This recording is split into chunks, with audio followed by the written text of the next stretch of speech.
lost and my senses reeling. Got stars in my eyes. Wake me up, I must be dreaming. Then I remember I'm just an ordinary guy.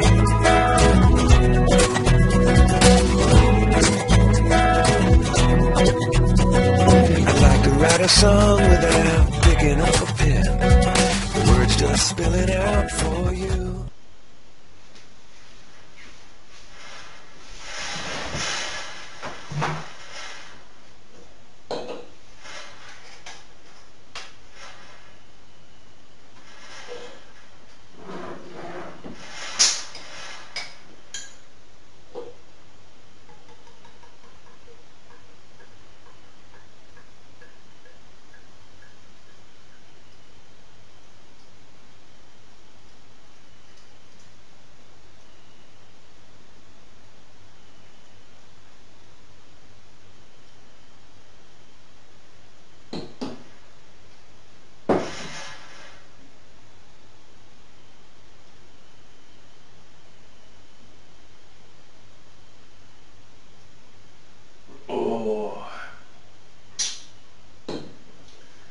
Oh, happy Homebrew Wednesday, everybody. Welcome to my dining room set.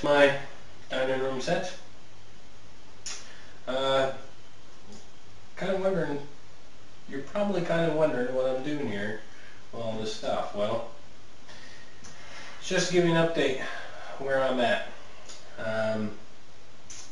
Some of the things that you don't see on the table are the quick connects for the hoses, but let's get to that a little bit later. Right now we just kind of show you, I got the kettle, of course. This is the one with the false bottom in it, so it's kind of making some noise. Just trying not to do that too much. Yeah, so what do I have towards this little project? Well, I got two of these 5500 watt elements. Got the fit-ins for them at the local plumber store here in Norway. That was kind of unbelievable for me. Well, right, so these are going to go inside the kettles through the walls, so they fit really well. We'll have a box that they'll fit into the side for them. I don't have that yet, but we got a knockout punch tool here in order to create the holes for the elements. So I'll do two of these, one inside the HLT and one inside the boil kettle. Let's see. They come with some of these gaskets, but I don't think these gaskets are rated very high quality. It doesn't say on it, so I'm not going to take a chance with it. So I went ahead and ordered a few things for those specifically. So for the elements themselves, so I have the elements. I've got the the bolts to hold them in, but I still sort of need to put them in there in such a way where it's waterproof. It's going to be a weldless fit-in. It's a popular design. Lots of people are doing it, and so I'm going to do the same thing. The design I'm following is based off the electric brewery instructions on the electricbrewery.com, and I needed to order a few things outside of Norway in order to get those things right. So called up home, dialed in home, and then ordered some things off Amazon.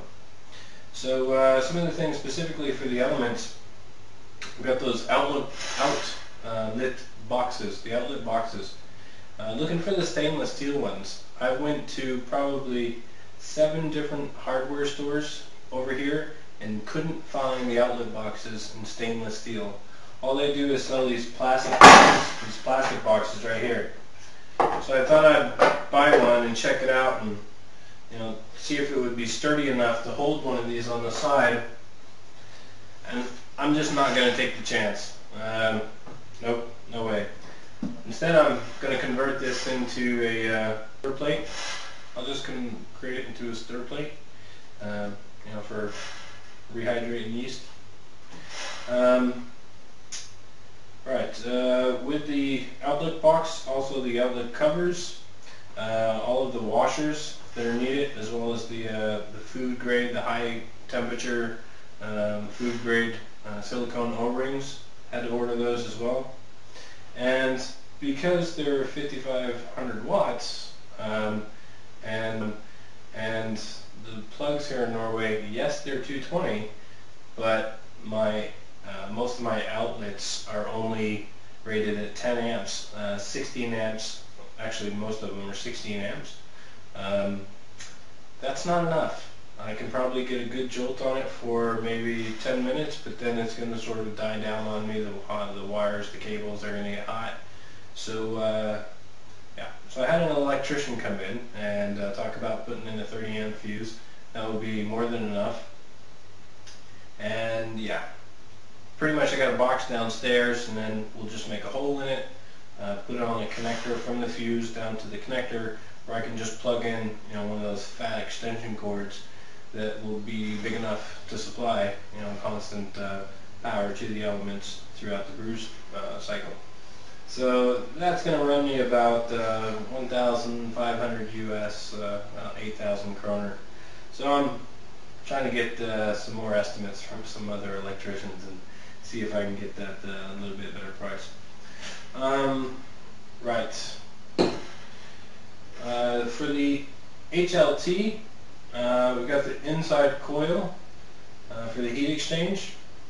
I've ordered the green lead knockout punch specifically for the half-inch holes on the side. I think this 13/16 is the size that's actually going to make the holes in the kettles. One up here, one below, one for the inlet, one for the outlet. I have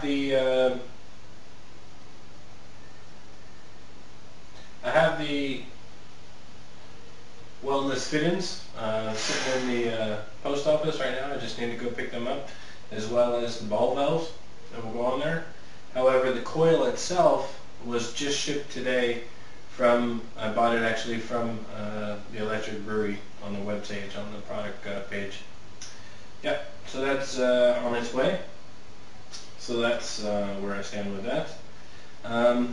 See, I told you I had some visitors in the last video. The next day my parents were going to arrive from Vermont. So they arrived, and they brought me all of this stuff, plus the quick disconnects. So I got the two PID controllers here, the JLD 6112, or 612, JLD 612, not sure if you can see those. Alright, so these will go and pretty much control the two elements. And then I have the solid state relays to help support that. And then here are the thermocouplers. I think I'm a bigger idiot than a hockey player, because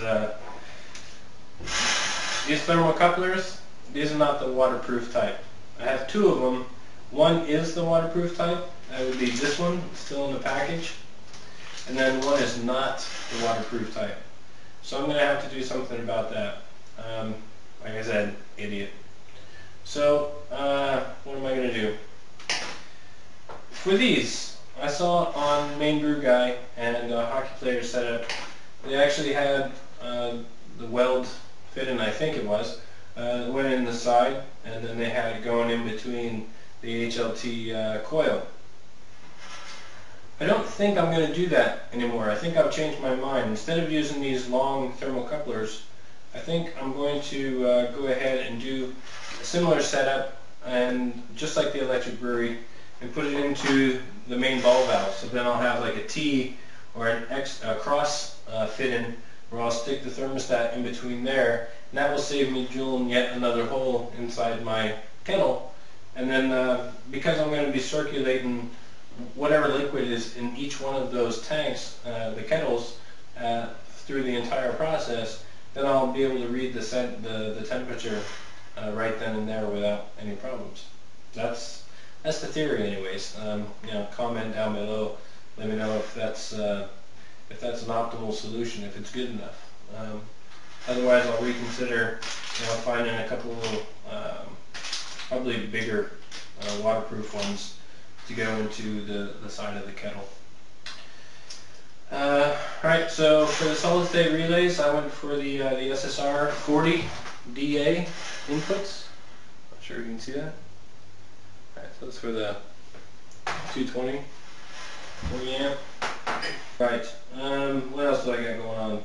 Okay, so the HLT coil's on the way, so we're on to knockout punches for the coil. What else is on the way? Digital amp meter, digital voltmeter. All of this stuff is going to go into the control panel. Well, let's talk about the control panel, because I was looking for the recommended size from the electric brewery, which was 16 by 16 by 16 by 8 right? Inches, 16 by 16 by 8, and I think maybe the electric brewery has bought out all those on eBay, because I couldn't find one. The only one that I could find was the 16 by 16 by 12, and that's a pretty big box. That's on the way. It's on its way. Hasn't arrived yet. So instead what I did was build a cardboard version just to sort of see what the estimated size would be like. So I'll show you that now. Screw the kettle back. So here's the box. That's the size of the control box. So with some PIDs up here, you can imagine, and then a volt and an amp meter, and then about 8 switches with various lights. The front end, I mean, it's going to be a good size, but the depth is quite big. I don't think I'm going to miss any space in there. I don't think it's going to be too tight. It's going to be a lot of space in there. Heck, I might not even need these things to cool down the relays. There's going to be so much space in there. I don't know. We'll see. But that was the only one I could find on eBay. The ones for the same size that was recommended, the 16 by 16 by 8, here in Norway it was twice the price, even with shipping. So I just went ahead and chose the 12-inch depth one. Yeah, I'll live with it. We'll work with it. Find somewhere to hang it on the wall, and that should be fine. Right. I got a couple of components, converters, 220 to 12 volts. So I have those here, but then I also need the variable output converters in order to control how bright the LEDs are on the amp and the voltmeters. And then also a digital timer. So I'm not going to go with 4 PIDs. Just because I think that's a little bit overkill. So I'm just going to have the 2 PIDs to control or monitor and control the temperature for the heating elements in the HLT, and then also in the boil kettle. And then I'll also have a third one for a digital timer. So then I can have an alarm basically go off when my 60 minutes is up and things like that. Yeah, it's a little bit extra for such a small thing. Why don't I just go out and buy a crank timer? I certainly could, but it's going to be nice to have it all on the control panel. That's all. Right, so 3 things there, and some switches and LEDs. Right, so then I got the 3-position switch for depending which element I want on or in the off position for both of the heating elements. I never need both of them on at the same time. We got 6 two-way positions for controlling things like the pumps, various things. 4 power relays that will be on the back plate on the inside of the control panel. 8-pin relay for a safety switch that when I turn the key, if any of the pumps are on or if any of the elements are on, the unit won't power up, so it's sort of a safety switch. So yeah, an 8-pin relay to help work that out. reset button for the timer, and then the various red, green, blue, and yellow lights to represent the different things that are on inside the actual on the brew stand. So yeah, just a quick update, let you guys know where I'm at. Other than that, you know, I've been working pretty hard out at the cabin, doing the deck out there, and so let's show you a video of that. Hey YouTube. So this is pretty much why I haven't been doing any brews on the weekends lately. As you can see, we just painted the railing white, and we did the deck with just a brown stain, actually. That kind of goes over here as well. Yeah. Oh, here's the 8th cabin out here in the mountains near cabin. Out here in the mountains near Nordesen, Norway. And yeah. So, just to give you a little peek into my world and see how things are going. Alright. Cheers to you all. Happy Homebrew Wednesday. I got a lot of shout outs that I need to put out there because you guys are just funny as hell. It's hilarious watching some of your videos. Yeah. I look forward to seeing more. Wednesday's coming up.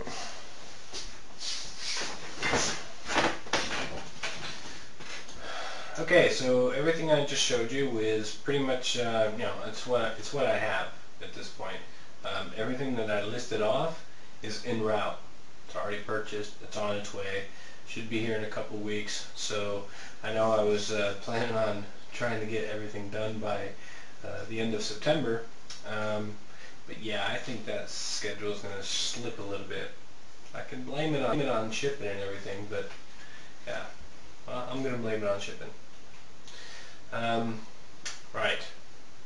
So, am I the only one that's not holding the competition these days? Because it seems like everybody's throwing a competition. A lot of very cool things going on. Right. So, shoutouts. Where do I start? The list is so large. Arrogant Bastard, thanks a lot for your suggestion about the beer marble, the marble to when dry hopping. Helps out great. Did a batch about 2 weeks ago of the another combination of the Cooper's Australian Pale Ale and the IPA, Cooper's IPA. Did the same dry hopping with the Cascade and Centennial, but instead of Simcoe this time, I used Citra. So hoping to get a little bit more bouquet, sort of citrusy, maybe grapefruit, all that good stuff. So hopefully we'll be able to experience more of that in the next batch. These days I'm enjoying the winter warmer that I made in one of the previous videos. Right, so thanks a lot for your help about that dry hopping suggestion. Speaking of dry hopping and hops, BH Brewing, cheers to you for that very funny video about all the hops, the hop characters. That was fantastic. Other guys are fantastic. Bearded Brewer, 1598 James M. Gotta hand it to you. Florida. Is it just me, or is all people in Florida a little bit off? No. Anyway, just kidding. Awesome stuff.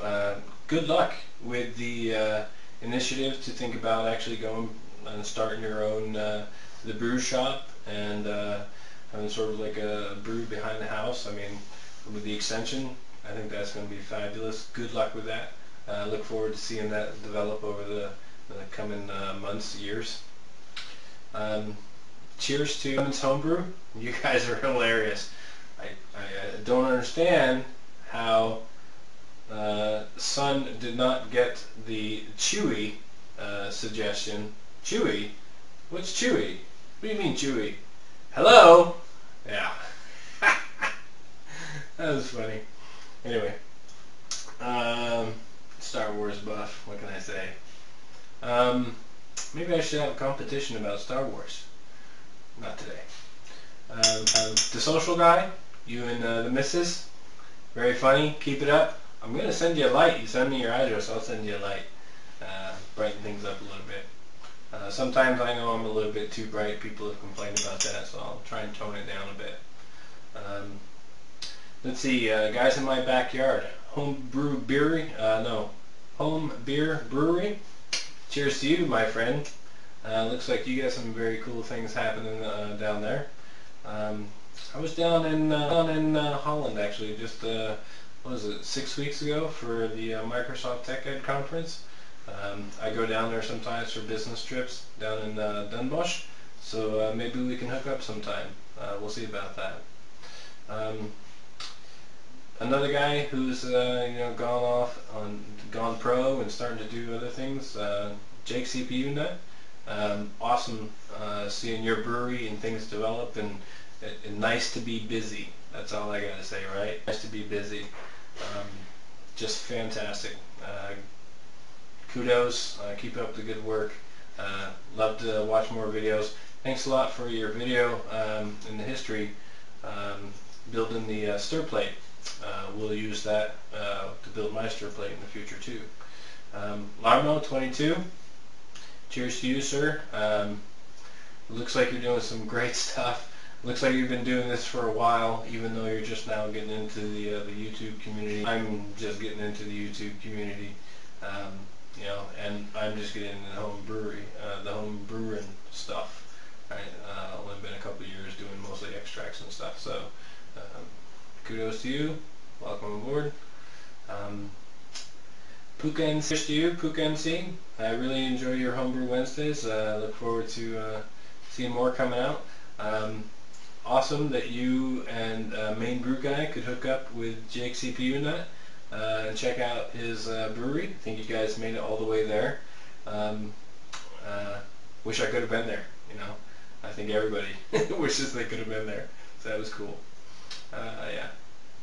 Some other guys I've been watching on YouTube. CQ001, very, very funny stuff. Love your comedy. That's is very funny. Very entertaining Homebrew Wednesdays. Keep it up. Another funny guy, new guy. Shout out to not new. He's got countless videos. New to me, Harry Brew 69. If you guys haven't seen his August 29th Homebrew Wednesday, check it out. Hilarious, absolutely hilarious. But cool dude. A lot of cool reviews, and yeah, looking forward to checking out more of his videos. Dark Star Brewing. Cheers to you, gal. Nice to see you in your videos and listen to you talk about your brews. Mostly dark brews. That's kind of interesting. I don't know why that's interesting. Just yeah.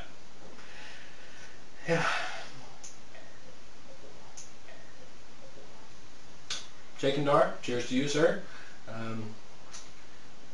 Enjoying your videos. Hokey Homebrew. Cool competitions in the past. Sorry I haven't been able to participate in them. Maybe in the future. We'll definitely have to look into that once my setup is done. We'll probably submit something all grain. Immoladius. You continue to inspire and expand horizons with your homebrews, your experiments. Just really looking forward to trying out some of those things that you've shown us, and yeah, cheers to you, sir. And where would Homebrew Wednesday be without, of course, S.J. Poor? As he says, enjoy the fruits of your labor. Brew beer. Cheers, everyone. Thanks for watching.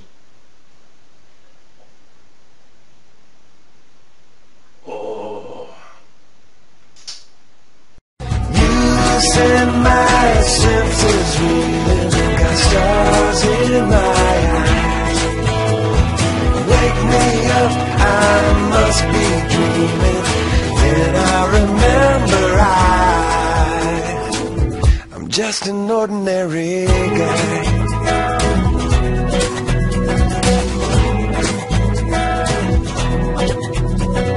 I'd like to write a song without picking up a pen, the words just spilling out for you.